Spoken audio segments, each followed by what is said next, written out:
रामगढ़ में गए कैंडिडेट का फार्म भरवाने।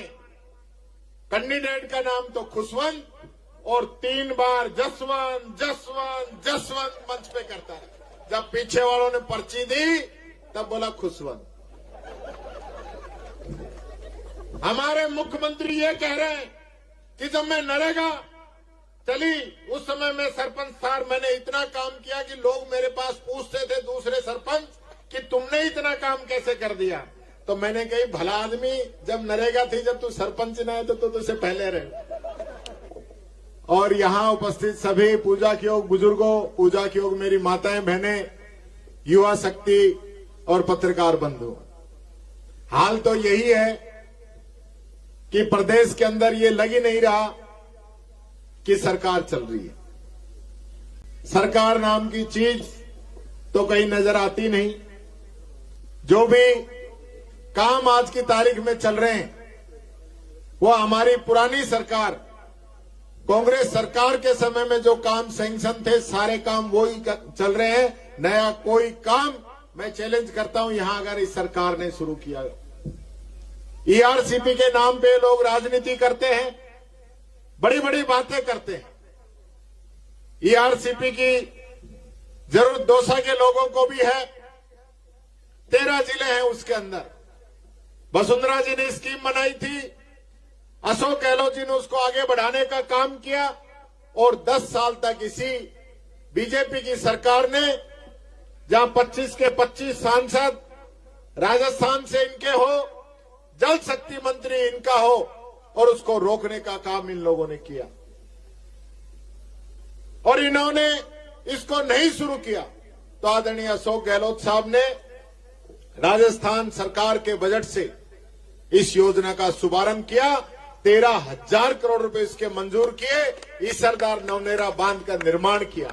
आज जो मुख्यमंत्री हेलीकॉप्टर लेके जिस बांध का निरीक्षण कर रहे हैं ना, वो बांध हम लोगों ने बनाया है। ये मुख्यमंत्री जी को पता चलना चाहिए। वो जो हवाई बातें चल रही हैं, आज गरीब को किट मिलता था राशन का, वो इन लोगों ने बंद कर दिया। चिरंजीवी योजना का गला घोट दिया। बात तो बहुत बड़ी कर रहे हैं, लेकिन हालत इनकी है कि पेंशन तक नहीं दे पा रहे हैं। पेंशन नहीं दे पा रहे हैं, बेरोजगारी भत्ता नहीं, स्कॉलरशिप नहीं। प्रदेश के हालत क्या है?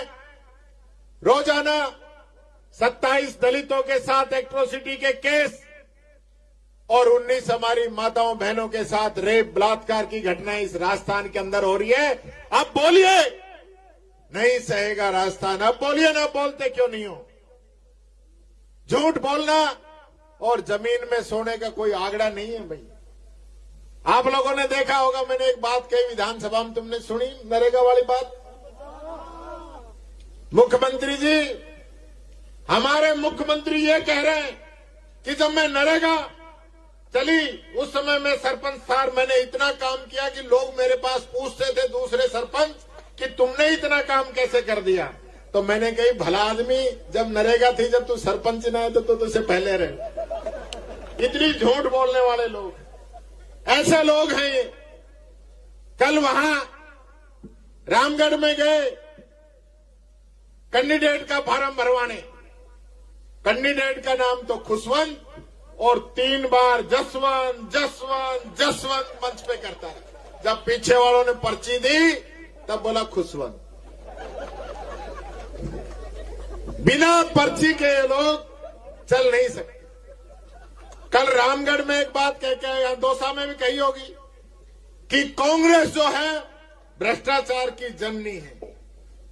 मैं पूछता हूं मुख्यमंत्री जी से, अगर कांग्रेस भ्रष्टाचार की जननी है तो जिस पार्टी का राष्ट्रीय अध्यक्ष, भारतीय जनता पार्टी का राष्ट्रीय अध्यक्ष पैसे लेते हुए पकड़ा जाए तो तुम तो जननी के भी नानी दादी सब हो गई हो।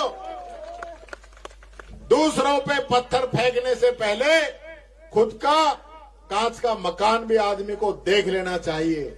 मुख्यमंत्री जी नए नए बने हैं, जमीन पे पैर पड़ नहीं रहे हैं। बहुत ही ज्यादा जो है हवाई मामला चल रहा है। और यहां